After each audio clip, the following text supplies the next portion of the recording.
Glória a Deus. Abra sua Bíblia no livro de Apocalipse. Apocalipse capítulo 5. Assim diz a palavra do Senhor. Vi na mão direita daquele que estava sentado no trono um livro, escrito por dentro e por fora, de todo selado com 7 selos. Vi também um anjo forte que proclamava em grande voz: quem é digno de abrir o livro e lhe desatar os selos? Ora, nem no céu, nem sobre a terra, nem debaixo da terra, ninguém podia abrir o livro, nem mesmo olhar para ele. E eu chorava muito, porque ninguém foi achado digno de abrir o livro, nem mesmo de olhar para ele. Todavia, um dos anciãos me disse: não chores, eis que o leão da tribo de Judá, a raiz de Davi, venceu para abrir o livro e os seus 7 selos. Aleluias. Pai, mais uma vez queremos orar ao Senhor, te agradecer, porque o Senhor nos escolheu para estar aqui nessa noite, ouvindo a Tua palavra, ouvindo a Tua voz, adorando o Teu santo nome. Senhor, que o Senhor receba a nossa adoração e que neste momento o Senhor venha trazer a revelação da Tua palavra a cada coração, a cada um de nós nessa noite, Pai, em nome de Jesus. Pai, coloca uma muralha de fogo ao nosso redor, Pai, que o inimigo não tenha influência sobre a nossa mente, ó Pai querido, mas a mente seja dada pelo Teu Espírito Santo, a revelação, ó Deus, da Tua palavra, Deus, a comunhão contigo, a comunhão com o Teu Espírito nessa noite. Fala conosco, Senhor, nós entregamos a nossa vida em Tuas mãos, para que o Senhor cumpra em nós a Tua vontade e o Teu querer nessa noite, em nome de Jesus. E a igreja crê diz? Amém, glória a Deus. Aleluia. A palavra em Apocalipse muitas vezes é um livro que não é pregado, porque as pessoas têm medo de pregar o Apocalipse, achando que o Apocalipse é um livro futurista, é um livro apenas escatológico que fala só do dia de amanhã. Mas na verdade, quando nós estudamos Apocalipse, nós vemos que Apocalipse não é um livro do futuro, mas o Apocalipse ele traz o passado, ele traz o presente e traz também o futuro próximo, que está guardado para cada um de nós que está aqui nessa noite. A palavra de Apocalipse é uma palavra maravilhosa, uma palavra tremenda, que traz uma revelação muito profunda da vontade de Deus sobre a sua igreja, sobre cada um de nós. E nessa passagem nós vemos que Jesus escolhe um homem chamado João para ter a visão do Apocalipse. Jesus, quando veio à terra, no meio de toda uma nação de Israel, ele escolhe 12 homens. 12 homens com características diferentes, com princípios diferentes, com sonhos diferentes, homens completamente diferentes um do outro. E Jesus mostrou com isso que ele é poderoso para transformar a vida de qualquer pessoa, qualquer que seja o seu temperamento, qualquer que seja o seu gênio, qualquer que seja os seus sonhos, suas aspirações. Jesus ele é poderoso para transformar essas vidas e fazer deles apóstolos e fazer deles homens de Deus. Só que do meio desses 12 apóstolos, Jesus tira um, João, o discípulo amado, e dá a ele a oportunidade de escrever o livro de Apocalipse, ou o livro das revelações. Se nós olharmos para a história dos apóstolos, nós vamos ver que todos os apóstolos foram mortos por causa do evangelho de Jesus, por causa do nome de Jesus, por não negarem a Jesus. E não é que não tentaram matar João, só que não conseguiram matar João. E você pode perguntar: por que, pastor, não conseguiram matar João? Porque Jesus, no capítulo 21, no versículo 22 de João, quando os discípulos questionam com um pouco de inveja sobre João, perguntam para Jesus: mestre, o que vai ser de João? E Jesus fala assim: o que vos importa, se ele ficar vivo até que eu venha? E muitas das vezes nós pensamos: não, mas João não está vivo, ele não ficou até Jesus vir. Só que João ficou vivo até Jesus vir. Ele foi levado ao céu, e no céu ele teve a visão do Apocalipse, e lá ele foi levado no futuro, e ele viu Jesus vindo sobre o Monte das Oliveiras. A promessa que Jesus fez, amado, ela se cumpriu. A promessa que Jesus faz, ela se cumpre. Se ele prometeu sobre a sua vida, ele vai cumprir sobre a sua vida. Você pode ter certeza disso, porque a palavra de Deus, ela não cai um tio.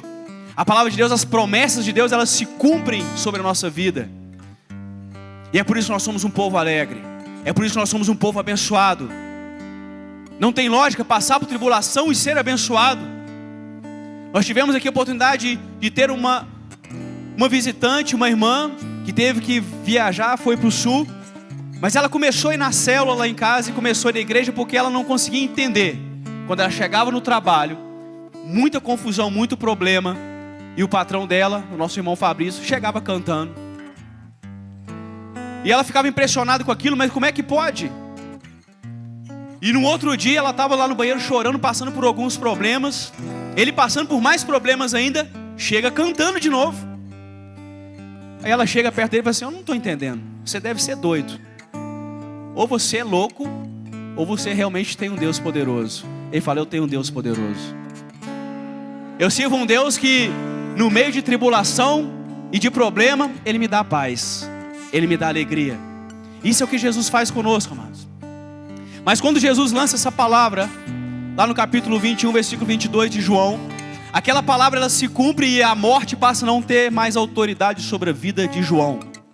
E todos os apóstolos, se nós formos ver, eles foram mortos de alguma maneira. Mateus foi morto ao fio da espada, esquartejado. André foi crucificado numa cruz em forma de X.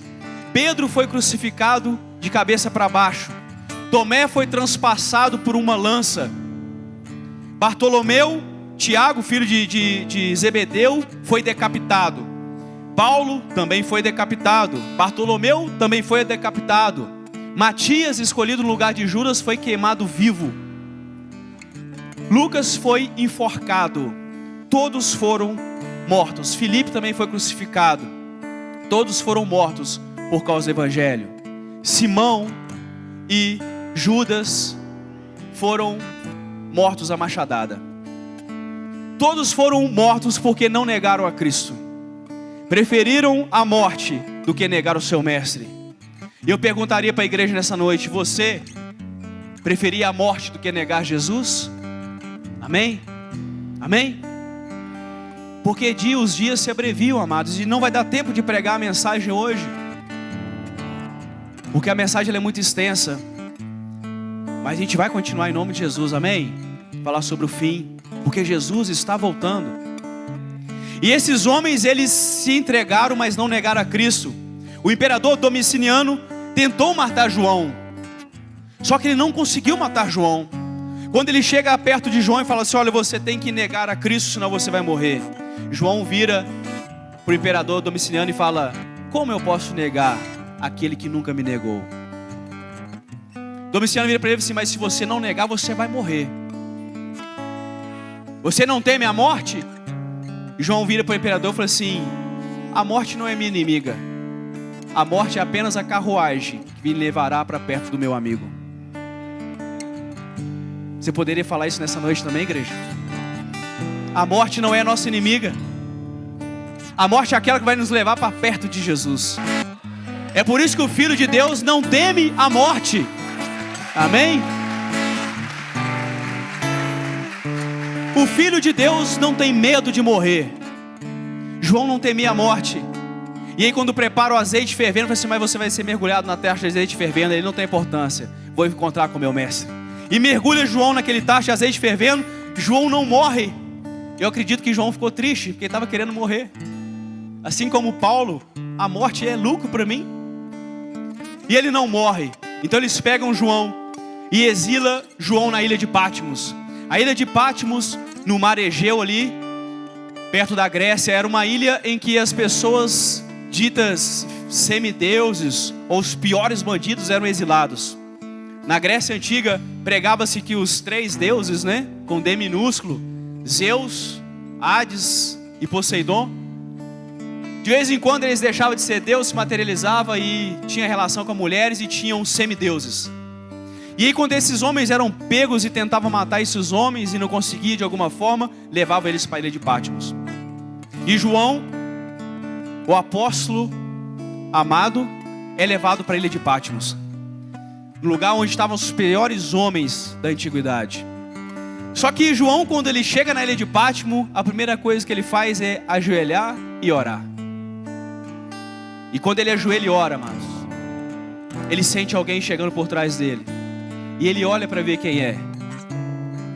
E ele tem uma visão que nós teremos em breve. Quando ele olha e fala assim: eis que vejo o Senhor. Os olhos como chama de fogo, os seus pés como latão reluzente, seus cabelos brancos como a lã. E ele começa a descrever Jesus. E ele começa a ver Jesus em todo o seu poder e glória. Jesus pega João e leva ele para o céu. E fala assim: João, vou te dar a oportunidade de você vai ser o segundo homem. E só vocês dois foram até o céu. Que foi o apóstolo Paulo e João. Falou assim: João, você vai ter a oportunidade de ir no céu antes de morrer. E você vai escrever. Ou pelo menos você vai tentar escrever o que você viu, porque são coisas maravilhosas. E João, quando ele chega no céu, aqui no capítulo 5, ele olha para o trono e vê o Pai sentado no trono. E Deus com um livro na sua mão. Só que um anjo clama: quem pode abrir o livro? E ninguém podia abrir o livro. Então João começa a chorar. E por que João chora? Que livro é esse? Que livro maravilhoso é esse que ninguém podia orar e fez João chorar? Esse livro, amados, é o livro da vida.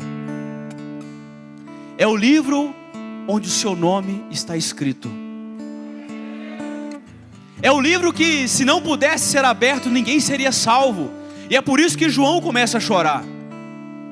Só que quando João está chorando, pensando: olha, foi em vão, ninguém vai ser salvo, eu não vou ser salvo, ninguém vai poder ser salvo, porque os nomes não vão poder ser lidos.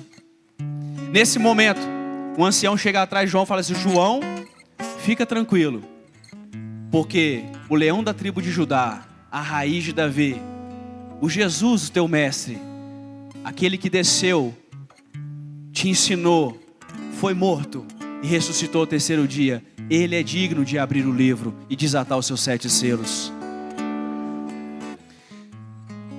E aí João fica contente novamente. Amados, nós precisamos entender por que Jesus foi digno de abrir esse livro. Porque Jesus, quando ele estava no céu, Deus falou: olha, o homem pecou, porque todos os pecados destituídos são da glória de Deus. Se eu perguntar quem pecou aqui nessa noite, não levanta a mão não, porque todo mundo vai levantar a mão, inclusive eu. Se alguém não levantar a mão, pecou de novo, mentiu. Porque o homem, amados, ele tem a terra no seu coração, e a terra nos inclina ao pecado. Quando nós falamos de seres espirituais, os anjos são seres do céu. Anjo não sente saudade, anjo não sente dor, anjo não sente remorso, anjo não sente tristeza. Quando nós olhamos para a terra e olhamos para os vegetais, os animais, são da terra e na terra eles vão ficar. Eles não pensam, eles não sonham, eles não têm o sentimento que nós temos. Mas o homem Deus criou diferente. Deus colocou no homem a terra e Deus colocou no homem o céu. É por isso que você está aqui nessa noite, porque o seu espírito quer voltar para Deus. Você quer ir para o céu, porque você é um cidadão do céu. Mas nós estamos na terra e nós passamos por todas essas situações. Então só poderia uma pessoa salvar a humanidade: aquele que vivesse em carne e não pecasse de forma alguma. Jesus ele vem, vive como homem, sofre a tentação que todos nós sofremos, passa fome, passa frio, passa por todas as situações que a humanidade pode passar. Só que tem uma diferença: ele não pecou. Ele viveu segundo o Espírito e não segundo a carne. E por ele não ter pecado, ele foi crucificado inocente. E por isso ele ressuscitou ao terceiro dia. E somente ele pode perdoar o seu pecado. Somente ele pode garantir que o livro seja aberto. Somente ele é digno de abrir esse livro e ler o seu nome que está escrito lá. E quando nós olhamos para esse texto, amado, em Apocalipse, capítulo 5, eu poderia te perguntar: Quem está inscrito no livro da vida? Só eu? Oh, amém. Tem mais alguns. Glória a Deus. E como é que eu sei que o meu nome está inscrito no livro da vida? A Bíblia é clara de dizer o que vai acontecer com quem não está inscrito no livro da vida. Lá em Apocalipse capítulo 20, versículos 15, diz assim: aqueles que não foram achados inscritos no livro da vida foram lançados no lago que arde com fogo e enxofre, que é a segunda morte. É por isso, amados, é necessário que o nosso nome esteja escrito lá. E a palavra de Deus diz que o nosso nome está escrito lá antes da fundação do mundo. O seu nome, João. O seu nome, Maurinho. O seu nome, Alessandra. Estão inscritos no livro da vida antes da fundação do mundo. O seu nome já está lá. E é por isso que quando Jesus abrir o livro e começar a ler, o seu nome vai ser citado. E você vai entrar para as bodas do Cordeiro. Você vai fazer parte do céu. Você vai fazer parte do reino dos céus. Só que é necessário que quem é cidadão do céu tenha algumas características. E aqui eu quero começar a pregação dessa noite. Como vivem aqueles que têm o nome escrito no livro da vida? Abra sua Bíblia em Romanos capítulo 8.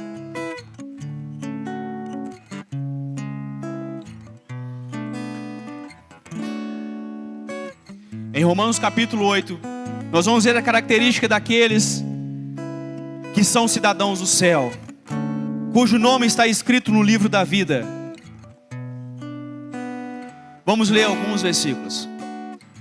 Versículo 1 diz assim: agora, pois, já nenhuma condenação há para os que estão em Cristo Jesus, porque a lei do Espírito da vida em Cristo Jesus te livrou da lei do pecado e da morte. Porquanto o que for impossível à lei, no que estava enferma pela carne, isso fez Deus, enviando o seu próprio Filho em semelhança de carne pecaminosa, e no tocante ao pecado, e com efeito condenou Deus na carne o pecado, a fim de que o preceito da lei se cumprisse em nós, que não andamos segundo a carne, mas segundo o Espírito. Se o seu nome está escrito no livro da vida, você não anda segundo a carne, mas você anda segundo o Espírito. Você é guiado pelo Espírito Santo de Deus. Pastor, mas eu peco. Todos nós pecamos. É por isso que nós não estamos aqui para apontar erro de ninguém, amados. A igreja não foi levantada por Jesus para acusar ninguém, porque todos nós erramos. Todos nós temos defeitos e todos nós temos qualidades. Nós precisamos olhar para o nosso irmão e aprender a conviver pelas qualidades que ele tem e não pelos defeitos que ele tem, porque você também tem defeito. Então pecado todo mundo peca, mas a diferença é que você não vive na prática do pecado, mas você é guiado pelo Espírito Santo de Deus. No versículo 12 diz assim: assim, pois, irmãos, somos devedores não à carne, como se constrangidos a viver segundo a carne. Porque se viverdes segundo a carne, caminhais para a morte. Mas se pelo Espírito mortificardes os efeitos do corpo, certamente vivereis. Pois todos os que são guiados pelo Espírito de Deus são filhos de Deus. Essa palavra não fala que você não peca, mas fala que você, pelo Espírito que habita em você, pelo Espírito Santo que habita na sua vida, você mortifica o desejo da sua carne. Aqui não está escrito que você não vai ficar irado, mas está escrito que quando você ficar irado, em vez de você revidar, você vai abençoar a vida daquela pessoa. Não está escrito que você não vai cobiçar alguma coisa, algum bem, mas está escrito que a hora que você cobiçar, você vai se arrepender, pedir perdão a Deus e buscar a Deus em oração. É isso que está escrito, que você vai mortificar a sua carne dia após dia. Essa luta, amado, nós teremos até o último dia, até nós sermos arrebatados.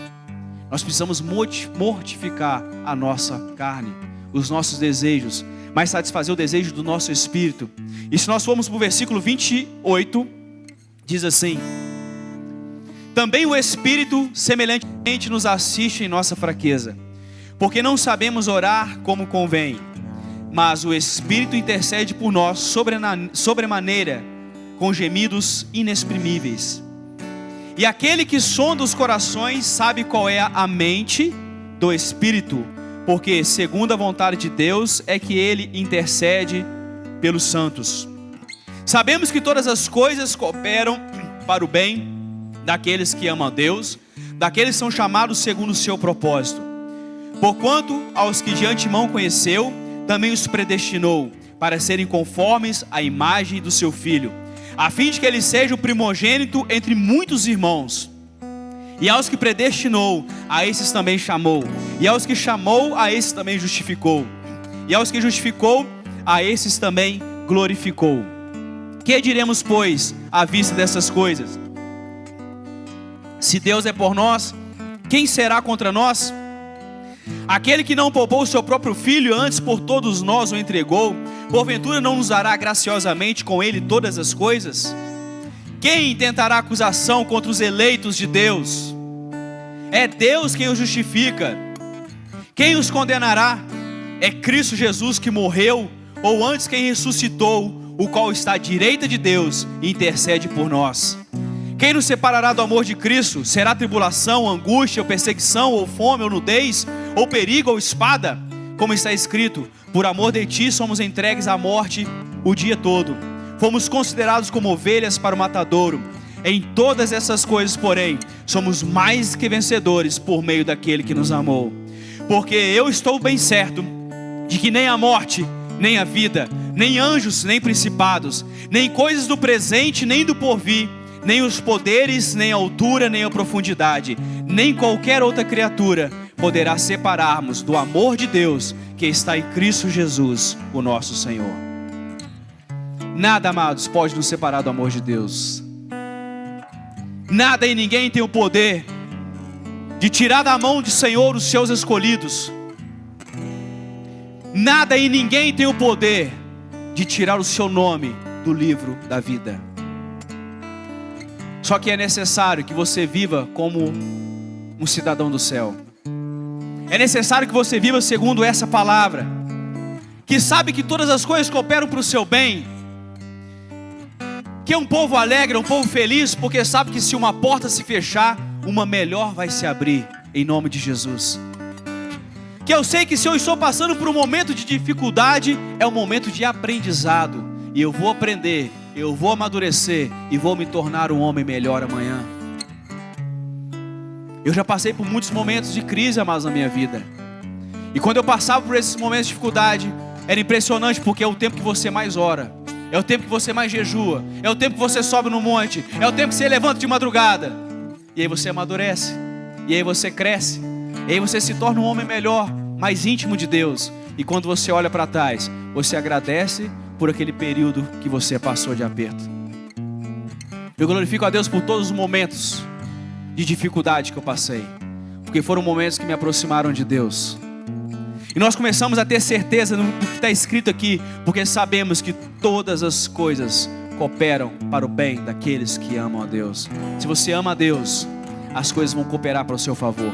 O momento de dificuldade vai se tornar em bênção. O momento de enfermidade vai se transformar em milagre, em cura na sua vida, para que o nome de Deus seja glorificado através de você. E é por isso, amados, que você é revestido de poder e de autoridade para exercer isso.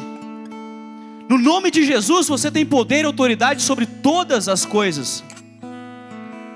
Não é necessário que quando uma pessoa estiver enferma, você eu vou lá no pastor Davi para ele estar orando para aquela pessoa. Tem um momento, a pessoa que está vivendo um momento de opressão, sim, eu não vou mexer com isso não. Deixa eu ir lá chamar o pastor Reinaldo, porque, o pastor está mais gabaritado para isso. Não, amados. O seu nome está escrito no livro da vida, assim como de qualquer pastor. É escrito com a mesma letra, é escrito da mesma forma. Você tem o mesmo poder, você tem a mesma autoridade, porque o que te dá o poder e a autoridade é o nome de Jesus. Não é estudo teológico, não, é o nome de Jesus. É o quanto você crê e vive essa palavra, como os grandes homens de Deus creram e viveram essa palavra, e foram perseguidos por causa disso. Se nós olharmos para a palavra, nós vamos ver inúmeros exemplos de homens que não temiam o mal. E o que eu acho impressionante quando eu olho para esses homens, que o homem de Deus, o Filho de Deus, todo mundo tem medo dele, já percebeu isso? Os reis tinham medo dos homens de Deus. O exército tinha medo dos homens de Deus. Olha que coisa tremenda, amados. Se você é filho de Deus, se o seu nome está escrito no livro da vida, não tem exército do mundo que vai se levantar contra a sua vida, que não caia por terra. Como Elias, estava no monte, veio o exército. Você é Elias, profeta do Deus Altíssimo, ele disse: se eu sou, caia fogo do céu, consoma vocês seus 50. Pum, caiu. Veio mais 50. Aí o cara já veio meio com medo. Você é o tal do Elias, servo de Deus? Você, ó, se eu sou servo de Deus, caia fogo do céu, consoma vocês seus 50. Pum. Aí o rei mandou mais 50. O rei não gostava do exército dele não, ia acabar com o exército dele. Mandou mais 50. E quando os 50 chega, a primeira coisa que o capitão faz, pula do cavalo e ajoelha e fala: Senhor, tem misericórdia de mim, dos meus 50, porque eu sei que você é servo de Deus. As pessoas temem o homem de Deus, amados. Se você é um homem, mulher de Deus, nada se levanta contra a sua vida. Nós vemos João Batista, um homem que andava com pele de carneiro, comia gafanhoto e mel silvestre, mas chegou na frente de Herodes, dentro do palácio, e falou assim: olha, você está em pecado, você está dormindo com a irmã do seu irmão. Virou as costas e saiu. Tem que ter coragem. Na cara do imperador, a guarda pretoriana todinha em volta, o exército romano em volta. Aí você me passou, nenhum soldado, nenhum capitão fez nada. Só se fosse louco. Só se fosse louco tocar no profeta de Deus. O exército temia um homem de Deus, amados. E muitas das vezes, nos dias de hoje, nós não causamos temor em ninguém, porque a maioria de nós vive como crente agente secreto. Ninguém sabe o que é. Você está no seu trabalho, não fala de Jesus, não testemunha de Jesus. Você está na sua escola, ninguém sabe o que você é. Começa uma roda de piadinha, você entra nela. Essa não é característica de um cidadão do céu. Dessa forma você não vai conseguir testemunhar do amor de Jesus na sua vida. Mas você precisa fazer diferença, amado, onde você estiver, onde você passar. Você precisa fazer a diferença. Elias fez diferença no seu tempo. Quando ele chega perante o rei Acabe e fala assim: olha, você está em pecado, rei de Israel, você está em pecado. E a partir de hoje não cai uma gota de chuva, né, em Israel, até que eu fale de novo, até que eu ore ao Senhor. E não choveu. A sua palavra, meu irmão, ela tem poder para parar uma chuva. Ela tem poder para fazer chover. Ela tem poder para parar uma tempestade. Ela tem poder para curar um enfermo. Ela tem poder para ressuscitar um morto, porque Jesus é o mesmo ontem, hoje e será eternamente. E Ele é o Senhor sobre a sua vida. E Elias falou: não chove, e não choveu. O rei ficou louco. Os guardas todo ao redor.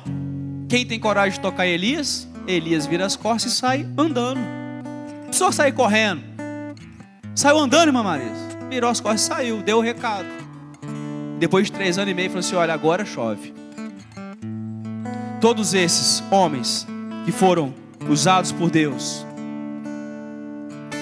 Isaías chegou perto do rei Ezequias e falou assim: olha, dessa doença que você está, você vai morrer. Outro entrou dentro do palácio, cheio de guarda, virou as costas e saiu. O Filho de Deus não teme o mal. O Filho de Deus não teme a política, ou não teme o homem mau, porque quem nos guarda e quem nos protege é o Senhor. Se o Senhor não guardar a casa, em vão vigia a sentinela. Eu vejo os irmãos tendo medo: eu tenho medo de ladrão entrar na minha casa, eu tenho medo disso, tenho medo daquilo. Misericórdia, amados, você não precisa temer mal algum. Ainda que eu andasse pelo vale da sombra da morte, não temeria mal algum, porque Tu estás comigo, Senhor. O Senhor é contigo. Jesus, Ele está ao seu lado, amados. Então você não precisa temer mal nenhum. Você pode andar pelo vale da sombra da morte e passar tranquilo, andar em paz, porque o Senhor é contigo. E é esse Deus que nos fortalece. É esse Deus que usou esses homens. E é esse Deus que quer usar a minha vida e que quer usar a sua vida como profeta no dia de hoje. Só que para sermos cidadãos dos céus, temos que viver como cidadãos do céu. Temos que viver pela fé. Temos que viver amando a palavra de Deus e guardando os seus mandamentos. Porque o Senhor falou assim: olha, aquele que me ama, guarda os meus mandamentos. Se nós amamos a Deus, nós guardamos o seu mandamento. Nós andamos e vivemos segundo a sua palavra. E é isso, amados, que nos faz diferentes. E aí a bênção começa a te alcançar. Já foram dados inúmeros testemunhos aqui nessa noite. Mas eu tenho certeza que se eu pegar o microfone e falar assim: quem tem testemunho para dar aqui que Deus fez na sua vida? Deixa eu ver. Alguém tem algum testemunho para dar aí que Deus fez na sua vida? Amém, muitos têm, alguns não têm ainda não, mas vai ter, em nome de Jesus, amém? Porque eu tenho muitos, vários. Deus já me livrou da morte 3 vezes, quase morri. Foi por questão de milímetro, num atropelamento. Uma vez vidro no braço, ficou apenas uma única veiazinha passando. E até o médico virou para meu pai e falou assim: ó, esse trem, não acredito não, mas é milagre. Porque cortou tudo, só ficou uma veia passando. Se tivesse cortado, perdi a mão. Quando eu caí numa ribanceira, no buraco de cabeça para baixo, meu pai falou assim: Jesus. Só falou Jesus, só deu tempo de falar o nome de Jesus. E quando ele desceu, eu falei assim: vou buscar o corpo. Quando chegou lá embaixo, não tinha nem arranhado. Sabe por quê? Porque ele falou Jesus. É o nome que é sobre todo nome, amados. É o nome de poder. É o nome de vitória. É o nome de Jesus. E esse mesmo Jesus, se nós continuarmos aqui em Apocalipse capítulo 5, esse mesmo Jesus que foi digno de abrir o livro que está escrito o meu nome e o seu nome, eu creio nisso.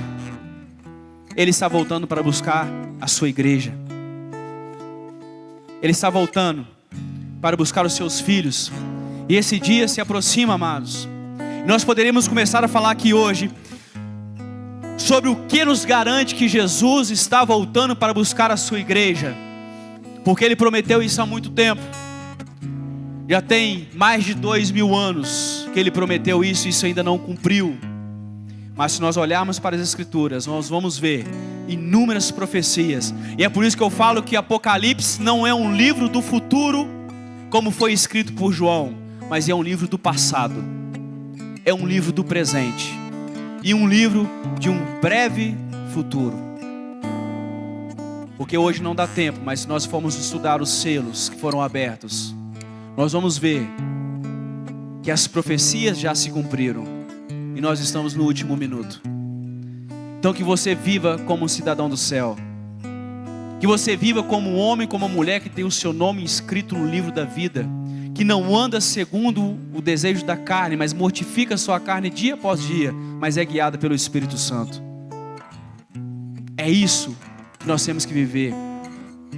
É assim que precisamos viver dia após dia, porque Jesus está voltando.